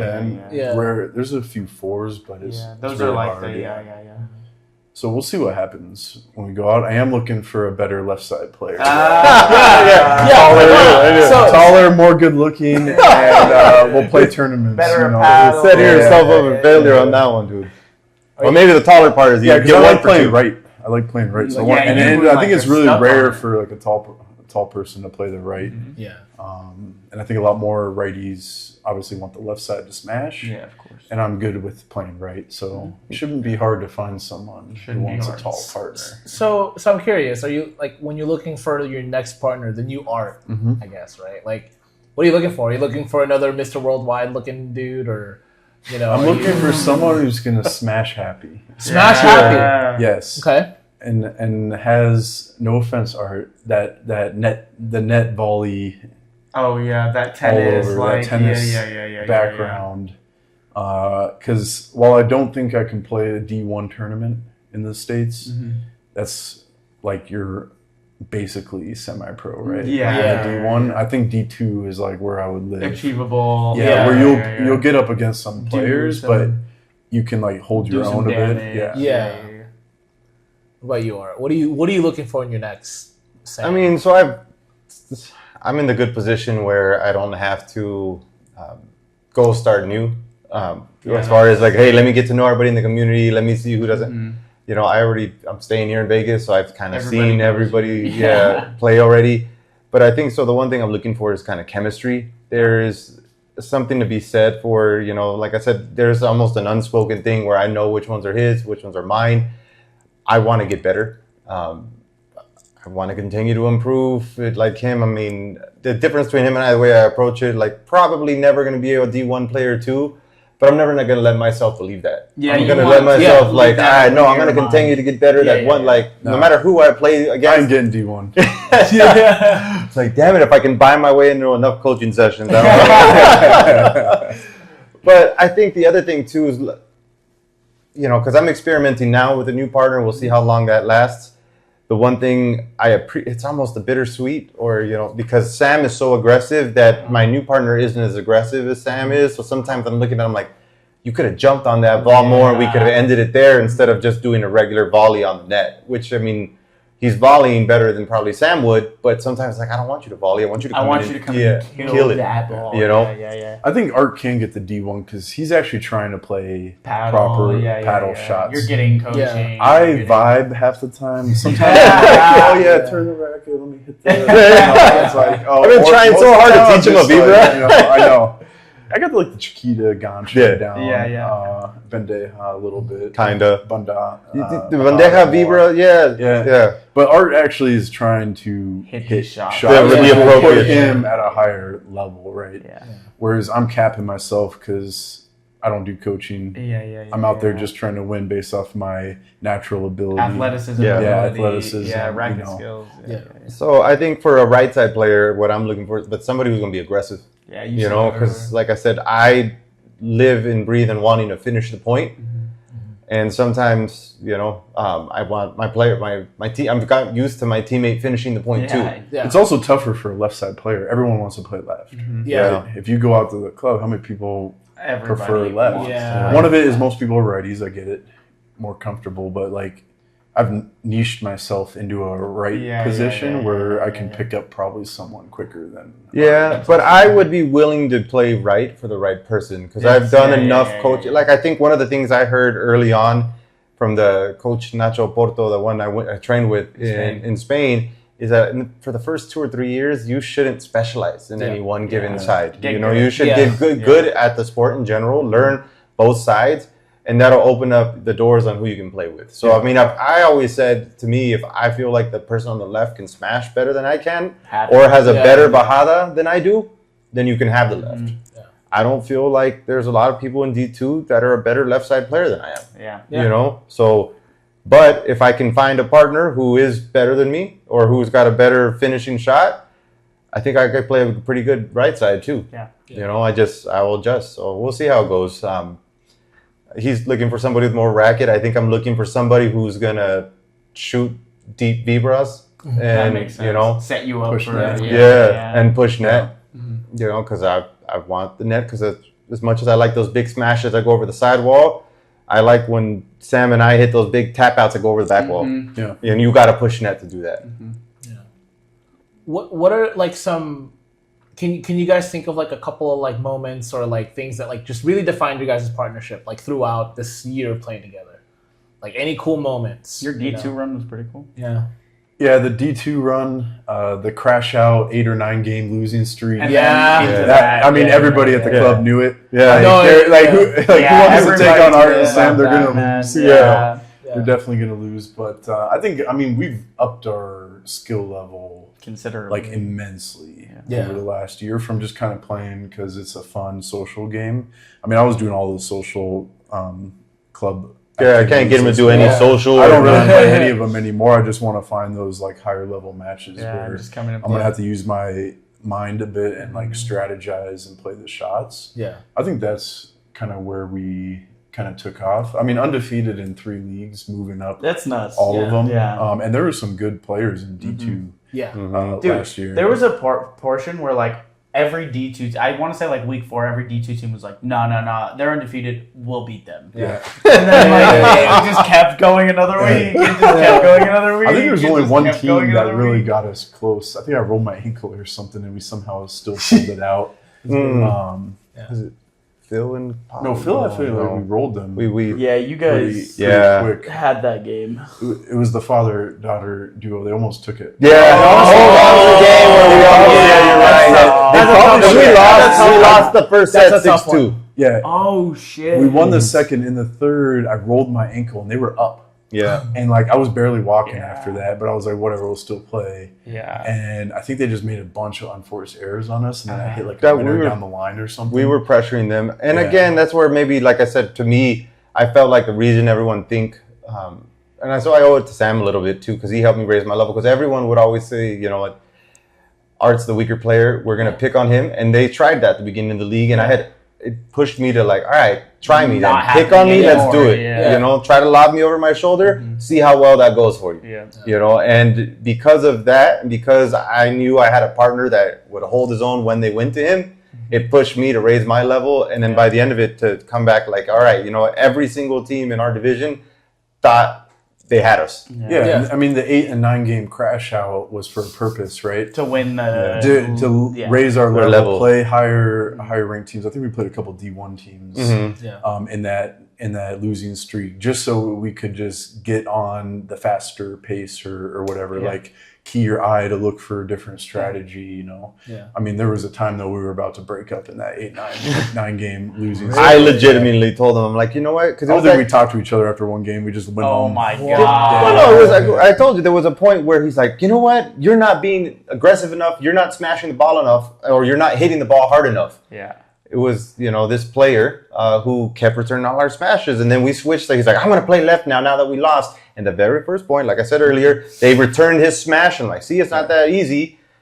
And then eventually, that's when it clicked for us. All right, You can't smash everything. Yeah, that's not. You get to a skill level where that's not enough. Honestly, it's just with every shot, it's just like mix it up, and your winners become winners. But after that game, I was like, dude, if you're just going to yell at me to smash harder, that's not helping. That was probably a pinnacle moment. Yeah, and I told him that. I called it there. Yeah. That's not helping. And honestly, if you need somebody who's going to smash better, because I can put balls out of the court, but I'm not good enough where I can do it on command every time. Yeah. You know, so and if you think there's somebody out there that can give you that freaking Go smash, ahead, go bro. find them. Yeah. We're done. Yeah. And he's like, And you couldn't find one. But his response to it was like, you know what? I think I'm just in a bad mood. I'm having a bad night. Yeah. And we've been doing a lot of losing. I don't really want us to break up. Yeah. I was being pissy. My bad. I'm like, all right, I'm still pissed at you, but I can accept that. Yeah, then when we started losing, we'd take away a lot more from the game other than just like pissed off. You know? Because by the end, I don't think we walk off the court like, yeah, we lost another one, but this is what we did better. Yeah. We took the game closer, you know. I think when I left to Spain on that 2-week coaching thing I did with Nacho, I had left and we hadn't won a game in like 2 months. I left after losing 8-10 games in a row. It's not like we found it and it was like we're on the up and up now. Yeah. It's like, hey, we suck. We've lost everything for 2 months. Let's take 2 weeks off. Yeah. No, but we went into D2 on a losing streak. Yeah, that's what I'm saying. So when I got back from that coaching session, the league started immediately. Right back up. Yeah, and it's like, all right, well, we haven't won a game since August At all. Yeah. We played, I think, two of the better pairs right away and won. I remember the one game I came to watch that you guys won. Yeah, I think that was like one of the better two teams, and we won right away. Oh, right? yeah. Yeah, and so that kind of gave us some confidence. Yeah, that, you're okay, like, maybe our Yeah. tides are turning and we've done something right. You know? Because I remember I saw this dude. It was right before club night. I was there for club night, and look, like I said, like for those of you who don't know Sam, like you were like literally like a giant teddy bear. Usually, that night, like I've never seen like down, just absolutely down bad, defeated. You didn't want to talk to me, which is like different. And then I was like, hey, how's that? Because at that point I was like, hey, like, is it a 10-game losing streak now? Like, what are you at? He just like shakes his head and just keeps walking. And I was like, shit. And I walk outside and I was like, yo, I think it's an 11-game losing streak now. And And Art's I'm like crazy. crying on everyone's shoulders, talking to everybody about it, you know. Yeah. That was a crazy But I time. think you asked earlier on, like what it takes for, to find a good partner. I think part of it is, and I mentioned the second part was being friends with the person. You can tolerate a crash out from somebody who's a friend. Yeah. You can tolerate like a bad day from somebody you genuinely like Yeah. and get along with. And that's kind of what maybe saved us from breaking up because it's like, all right. We witnessed the opposite. Yeah. Yeah. And it's So- like just a playing relationship, and you're like, And like they've never talked again. ever Yeah. again. Or, like, you know may what? not even come back to the club anymore. Yeah. Yeah. Yeah, and there was another team that was with us in D4 who, went undefeated and their only loss was to us. Same thing in D3, went undefeated and their only loss was to us. And then you could tell their relationship was. One of them didn't even speak English. The other one's from the Middle East. Mm-hmm. So there were some cultural differences, some language differences, but they played really well together until they played us, and they couldn't beat us 2 league cycles in a row. And then they're like, all right, the championship for D3, they played against us, they lost, and they never played together again after that. Yeah. But you could tell that they went through their down moment, and they're like, you know what? We can't. We're do done. this. Yeah. Versus us, we went through our down moment, but because we're friends, we're like, let's stick with it. Let's keep trying. And I think the importance of, having those up and downs and surviving the downs is how you eventually come through it ahead. Because I think if you are into pro paddle at all, I think last year there was only 2 teams in the entire pro circuit that stayed together the entire season. Only Yeah, I was gonna ask four. that. Yeah, That's only crazy. 4 players stayed together. Yeah, that's insane. And Because who are the 4 players? The top number two one, teams. the Yeah. top Everybody else was like, fuck. But even the number 2 team lost their record against the number 1 team at the time was like 9-20. So they're consistently going to the finals and losing every time, and that's got to be frustrating too. But Close enough. But they're close enough. I guess what I'm getting at is that I think there's something to be said for sticking with a project. Yes. Oh, totally. A partnership is exactly that, a project. I mean, and there has to be some element of like, I think my partner's good enough, or I think my partner's willing to, because my partner, you got to be getting better at something. Yeah. Of course. Like 100%. increasing your ability a little bit. Yeah. So I think my partner is good enough. I think what he saw in me is that I was willing to put in the work to improve. And as long as you have that basis, and then you have that basis in friendship, you can work together for a common goal, and you can survive those downtimes. A lot of people, I think, in the club, the moment they don't win the tough game, they're like, I need a better partner. Yeah. And it's you can't constantly be changing out. Like, let me find somebody better. Let me find somebody better, because there's some. chemistry and the team aspect of it is built up over time. Yeah. It is funny how the game is so social. Like at the club, you play for a month, you pretty much know the same faces, right? Yeah. And everyone's so nice. Like when the ball just hits the net but goes over, you know, everyone's like, "Oh, sorry." But the crash outs are like spectacular. It's so funny. Yeah. Like there's some big ones. Yeah. I mean, Yeah. Yeah. Like I said, we've witnessed and maybe caused. I knew there was at least 3 teams. Their last game as a pair they ever played was against us. Yeah. I didn't know I had a fourth one on my conscience. You're gonna have to I walk think through it's because those they three think teams they or can after. beat us or something or pick on Art. And when yeah. Art like holds it down and then we just come back, it's like, oh crap. Yeah. Well, Well, shit. it's always been kind of pressure though, because it's always felt like if I play well, we win. If I don't, we lose. You know, and that's and I think everybody should be confident in themselves, feeling like I'm the Your best player on the court. yeah, I'm gonna do well. But there's some days where I'm like, all right, Sam's gonna do what Sam does. It's on me. Either I'm gonna play well and we win, or I'm not and we're not. And whether that's a fair assessment or not, I can't. That's how I feel. Yeah. Well, it's some how teams, it came the out. other team is just better than you. Yeah. Sometimes Nothing you could do. Yeah. you know? Yeah. Shit on We had a lot of those lately. Yeah. Yeah, you mix it up any which way, you're still losing. So. Yeah. Yeah. Do you agree with that, by the way? That your partnerships, the paddle tournament partners, league partners, whatever it is, like, do you think you need a friendship with this person? For a long term one, yeah. If somebody's like, let's play a tournament together off, like one brand off, like Yeah. I could go play one tournament Yeah. with somebody. Right. But if you want to play with somebody like 5, league? 6, 7 league Yeah. cycles, stuff like that, yeah, you. Because you eventually spend a lot of time with each Yeah. other. Yeah, You know, like I said, with us, we're playing 2 or 3 times a week, every week. You know, what we're working for, because neither of us want to go pro. I don't know. But at the end of the day, like you're playing, so you're seeing each other so much that it's only natural. Like, hey, let's go get a beer and talk about this. totally. You know, and there's certain people at the club I don't mind playing with. But I don't want to go get a beer with them. Yeah. You know. Yeah. So I feel like this breakup is almost like a real breakup. Like, I mean, seriously, it's like, because when you guys even talk about bro. shit, man, it's like, that's crazy. Because it's like, you guys are like, yeah, what I saw in him, like, he's like really just looking to get better. You guys are What one I of the saw- better yeah. partnerships. Well, it's Yeah, already but it kind of is. official, right? Yeah. He joined the top division with someone else. Yeah. You know, even though I probably could have played it. Thank you. I know, Yeah. I probably At could this have point, played. I didn't know yeah, what was going you could on, have but played yeah. it. Yeah. Even if you had to fast track like your last 2 or 3 games. Yeah. Oh well. Yeah, because we would have played it. Hey, let's play one game on a Thursday, the next game on Friday, the next game on Saturday. We would have been done with our league cycle by now. But see, people don't know how deep this shit goes, man. It's like when I talk about like that, I was like, why are you like letting this like why are you crashing out over this? I'm like, dude, it's a whole thing, man. Like, and especially like in an 8-week league cycle.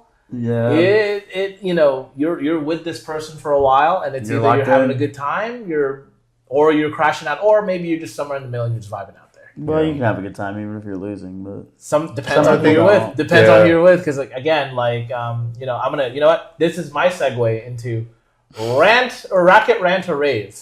Okay. I fucking hate when look. So I think socials, like like programs at the club. We talk about this. Like, this is when you are going in there, you're practicing different shots. Who cares, right?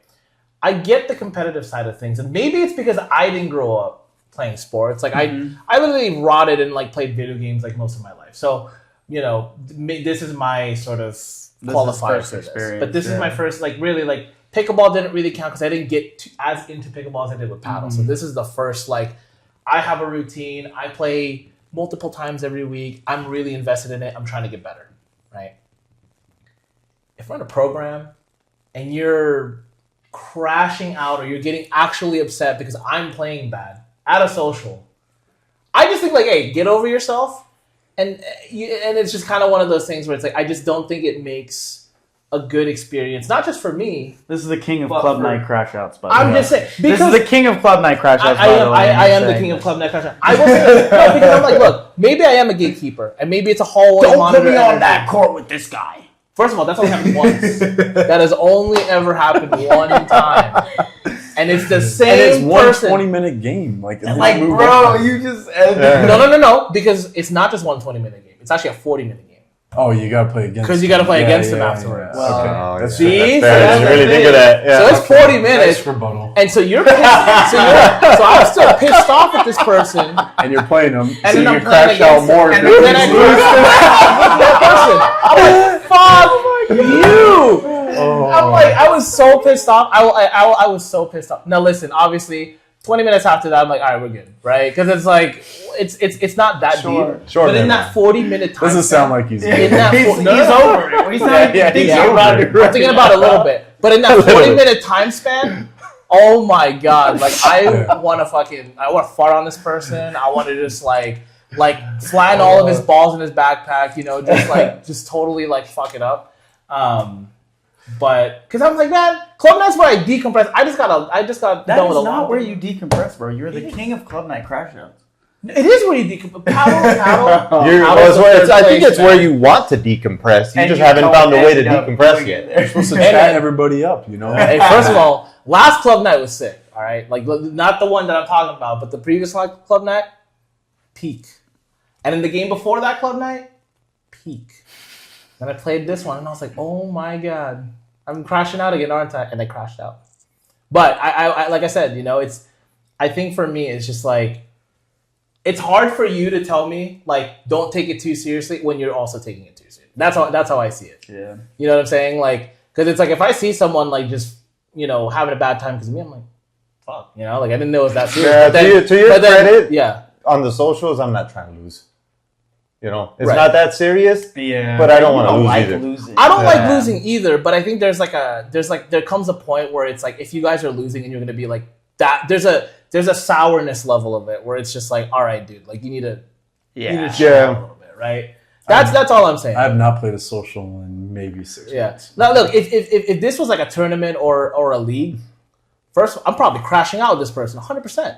You're But crashing out on them if it's club night too. I'm telling you, you're wrong about this. Maybe I should sign up for. Just Only when What are he you talking comes, about? because you'll see how wrong he is. what are you talking about? It's like club night's so chill. I'm trying to come decompress, and then you rage out within 2 games.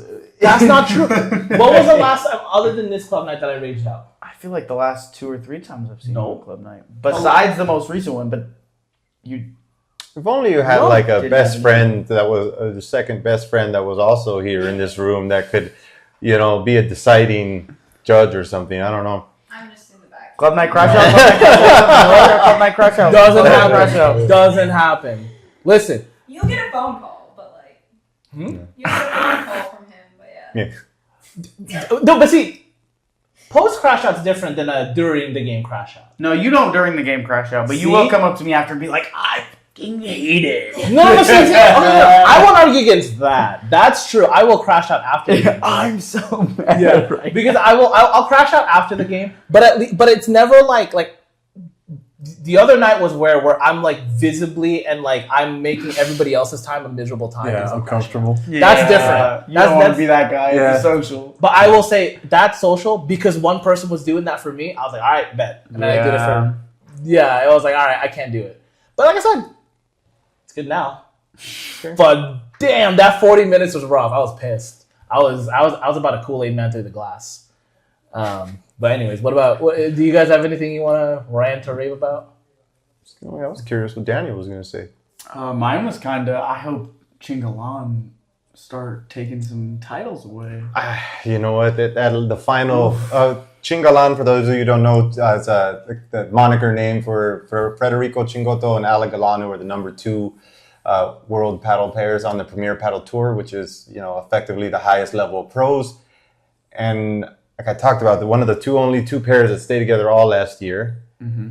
And man, it's just frustrating because against the number 1 pair, they're like 10 and 21 all time. So they lose all the time, but they absolutely Did they win the last And they're in the one? final. Yeah, they they won did. the They last won the one, so last that's why I'm one, like, maybe they'll start. I would like to see it. I'm with you that I would like to see it more competitive, where they would, just 10 and 21 is like, it's cool because these guys, the number 2 team, murks everybody else. they just ruin everybody. But The then they 3 lose to team these is guys new. almost every single time. They It's won the most insane. recent one, but I'm with you. I think, that's what I was talking about, like a project. I think their project, so many people wanted them to break up last year but it's because they're like, like, oh, you guys aren't good enough to beat the number 1. Yeah, but no one is. Yeah. Yeah, but they've stuck with it, and they've got a couple wins recently. They have been. You know, well, They're they won this 4-2 one. as well. They lost the 4 before that, but then they won the 2 before that. So they're 3-4 in the last 7 matches. Yeah. I'm with you. I think To the final every time, basically. I would like to see it be a little more even this year. Yeah, I'm with hopefully. you. That's a good one. Hopefully. It's just hard when you have like both the right side and the left, like they're like, you know, like the right side player's left-handed and they're both just like really fucking good at their position. It's just like, what are you supposed to do against that? I mean, Koeio's been playing out of his mind Yeah. recently too. So Yeah. Well, I think that leads into mine is that I'm really, mine's more of a rant. I'm really annoyed still when I still hear people talking about paddle and that like the right side player needs to be more, they call it the drive and the left side player is the finisher. They say the right side player controls the point, sets up the point, and does everything for the left side player to come in and finish the game. But if you learn anything from the world #1 pair, or even actually the #2 player or the 3 pair, 4 pair, yeah, they're like any team that LeBron's on, for example, Juan LeBron, the right side player in today's paddle on the best teams is aggressive. Is it whether it's because Coelho is left-handed and he's aggressive on the right, or Juan LeBron, I don't know why, but he's like one of the best right side players and he can smash from anywhere on the court. He can finish points too. And the games that Chingalan have won against Coelho and Tapio is when Chingo plays more aggressive. Yeah. If he's trying to just be back there and set Galan up, then you got 1 finishing player versus 2 finishing players. It just doesn't. And it's just simple math. If you got 2 people willing to finish points and be aggressive compared to one team that's only got 1 person trying to finish points and be aggressive, just, I don't know. I think so many people are so stuck on that paddle from many moons ago before we played that the right side players needs to be more control only. And, maybe just because I got fortunate that I got, spent the past 14, 15 months with the right side player that's aggressive. But I think that's the ideal prototype of what. Correct. Like Chingo's been smashing more. He's been working on that. Or even just whatever you got to do to. I mean, one of my coaches here from town is a big advocate of you don't have to be smashing to be aggressive. If you can consistently hit deep volleys, if you can consistently hit vibras in the corner, are sharp, that are sharp, or if you're able to tap balls out, like the point is, don't get stuck in the back. Yeah, just take don't that get net and pressure them. But I'm curious because you're talking about like, you're using like Chingo as like an example of like, you could be a right side player that's aggressive. Like it's not like how the old thinking was where you need to kind of just set up shots for your partner, right? But do you think that it makes a difference, especially for, lower level, like, like D1, D2, D3, D4, where it's like, we're not professionals like Chingoto. No, yeah, right? correct. So I think at this, like, I think up until the professional scene, do you think it's wise to have that right side as more of like a prototypical right side player? Or do you think the new style of paddle really is leaning more into just play your side? If you want to be aggressive, be aggressive. Because I mean, you're the first right side player that I played with that's this aggressive, and I fucking love playing with this dude, right? Whereas like I think I've played with other right side players, they're not as aggressive. When I'm playing right side player, I'm like, I think that I'm a little bit too passive because I think I like to rely on my left side player. But I'm just kind of curious, like, what do you guys think about that? Like, as far as like in our realm of non-professionals. I don't think you have to be a professional to want to, because the name of the game is, either win the point one way or another. So, and as much as it's a team sport, like it's fun to win the point, and it's fun to be the reason your team wins. I think a lot of times we try to play winners too quick. Yeah, that's you got to build most into people's the problems. Yeah. And so it doesn't really matter who takes the winner or not. As If long I'm as it's screwing all over on smart, art, as long as we set up the point to take the winner, that's what we're really trying to do. Yeah. That's what I was gonna say. As long as tactically both people should be setting each other up, both people should be being aggressive as long as both people are doing it tactically well. I mean, there's times I cut over onto your side and you probably had the better shot. Yeah. And it happens. I think maybe again, learning from that Spanish style, Coach Nacho was really big on most. You can learn this from the pros even at the lower level. Most pros aren't worried about taking the winning shot. They're worried about the point that's going to set up the winning shot, the point before the winning shot, and that is what I'm saying. If either one of you can be aggressive enough to hit the point that comes before the winner. And then whoever takes the winner is irrelevant. Yeah. You know? Yeah. So, I agree with More aggressive right side players, guys. That's what we want to see. There we go. I'm learning. Do you have anything or no? Yeah, I got a rant and a rave. Oh, here we go. Here we go. Let's hear both. So it's no surprise we've been playing more tournaments, right? We're trying to play one in California in the next week or two, right? Maybe a couple weeks. Yeah. So we're trying to up our game, right? But sometimes these tournaments claim they're a 2-day. And they're not a 2-day tournament. And I'm like, they cannot get that right on the USPA website. Ever. They cannot get that right. A 3-day tournament that was only. That's only a 2-day. So we foregone a tournament because it said it was 3 days to go play a 2-day tournament. The 3-day tournament ended up being a 2-day tournament, and the 2-day tournament ended up being a 1-day tournament. I told Art the other day, I was like, I'm gonna start emailing these coordinators, asking them ahead of time. How many days are these tournaments? So that's become like super annoying. We're trying to lock down this one in a couple of weeks. The one that, like, we're all going I think it's 1 day, personally. I think it's going to be 1 day I'm planning for 1 day. Yeah, those two I'm planning separate. for 1 day, you know? So they got to figure that out in the U.S. Like, it's not that hard. It's a problem, man. Because tournaments are getting popular. I Where brought this people up wanna before we went live. Is like I've been watching a lot of tournament YouTube thing, and I found this new channel, only videos tournament, tons of views on it, right? Yeah. And they're not even doing the view of like the video over the shot top of the overshot cage, over the top, or even in the back, right? Yeah. So you can see the whole play develop. There's just someone on the side videotaping. It's like, That's sick. So we do want to like videotape our tournament. Yeah. maybe, Oh, we will. Upcoming. We and will. then see what happens from that, or even like analyze it a bit. Yeah. So Yeah. I think that's becoming more popular. Even at the club, I know we have a couple guys who play like on a Sunday night. They'll put up the camera, you know. Yeah. So. Yeah, a couple girls too, where I'm constantly seeing their games on Instagram. There you go. As social media and all that stuff takes off. Yeah, I'm excited. We will be videotaping our match in Culver City. It's gonna be fun. What's your rant? No, that That's was your rave? That What's your was rave? your rant. What's the rave? Or were they combined in? That was combined. Those guys I've been enjoying playing the tournament. His rave is like, I'm doing well in the tournament. Because you play different people, different courts. Yeah. Not the same people you always play. Yeah, and it's yeah. kind of fun to go in Show and, up, figure it out. and play against two people you've never played with before, because the game can actually take. It gets weird. Yeah. Yeah. Well, Either it it gets surprises weird you and it's you have actually to kind of react refreshing. real time. Yeah, it's refreshing a little bit to like, and then you're socializing with them. I think we played the other day. I was kind of done, but we were kind of smashing back and forth with the team, kind of just playing like some trick shots with them. Because we were already in the consolation bracket and we were just kind of having a good time about it, you know. If we took that game seriously, we probably could have made a game out of it. But I was doing all the trick shots as much as I could, you know. So that's what's fun about tournaments as well. I mean, to his point, you know, because like him and I, for example, since he's been leaving, like we've been playing on Saturdays between like 11 and 2 when for some reason when it was colder. See if I can talk. When it was a little cooler, like we can play and get some sun, and we would just whoever wanted to show up would play, and we've been mixing it up, playing against each other, and it's almost to the point where it's like I had to tell my partner, whoever I'm playing against Sam with, I know what he's gonna do, you know, because I've played with him so often. But that same thing that happens with certain opponents at the club. You know their style, you know their favorite shots. You've played them enough times where. It's like, hey, the real only question is, can you execute? Yeah. You know, versus to Sam's point, the tournaments are cool because you don't know what they're good at, you don't know what they're bad at, and you have to react real time. Yeah, and the 1 day is like less pressure, right? You crash out on the first game, you go into consolation, you still have a good time and like play a different court, you know. So yeah. Pound a few beers, you usually feel better for your Yes. So I've heard. A few are Armandt. It was 4 is a few.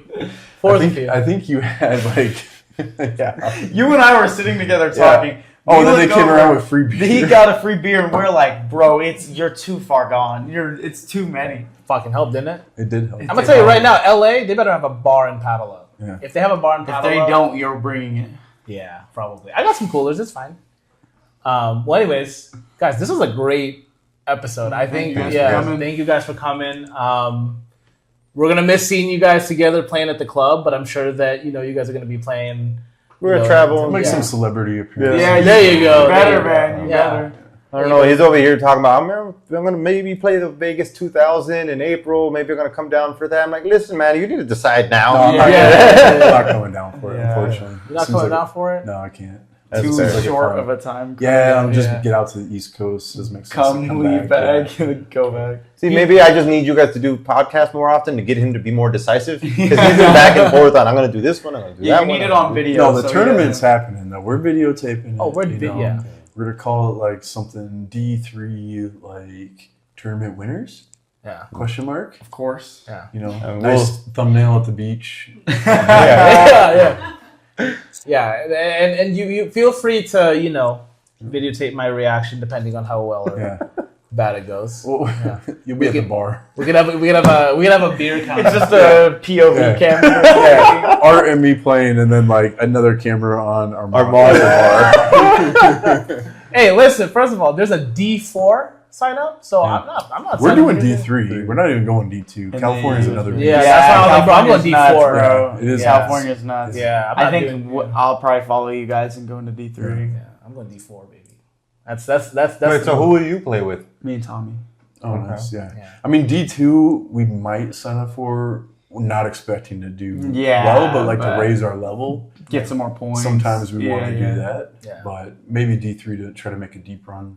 Well, I think D2 would be appropriate if there's 3 divisions. Yeah, But on yeah, a 4 yeah. division one, I think Four we divisions. start. Yeah. Okay. Because this would be our first tournament we do where there's 4 divisions. Yeah. Yeah. So. This would be my first one as well. Yeah. So What are you guys saying? 2 days, 3 days? It says 2 It's days. one. it's gonna be It's one one. It says and 2 yeah, days. yeah, It it's is gonna one be day. one. It says I already 2 days. know. You already It's know. 1 day. One day. It's Yeah. gonna be that Saturday. If you look up any tournament that closes registration, and Well, the day posts after is Yeah. Easter. You got to figure most They're people not are. gonna- They're not going to Yeah. bleed into Easter. that is true as well. Yeah. Well, I'm looking forward to that, and I'm looking forward to seeing, you know, what else you do in Boston and seeing what you do without Without Samwise. Samwise. Yeah. But this was a great episode, guys. Thank you, Everybody, guys. thank you guys for watching. I'll see you in the next one. How long was that? long as fuck. Fuck.